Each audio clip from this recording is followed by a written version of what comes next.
صحبت ناموسه.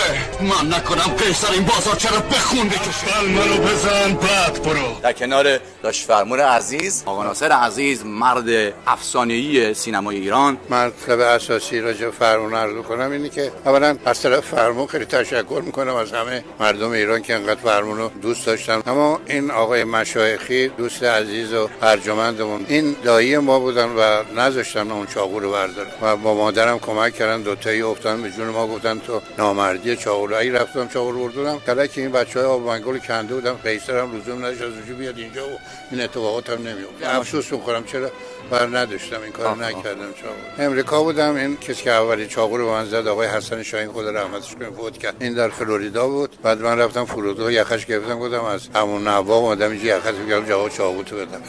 و خلاصه من منتظر فرصتم اینا رو بچهای آب منگل گیر بیارم. آره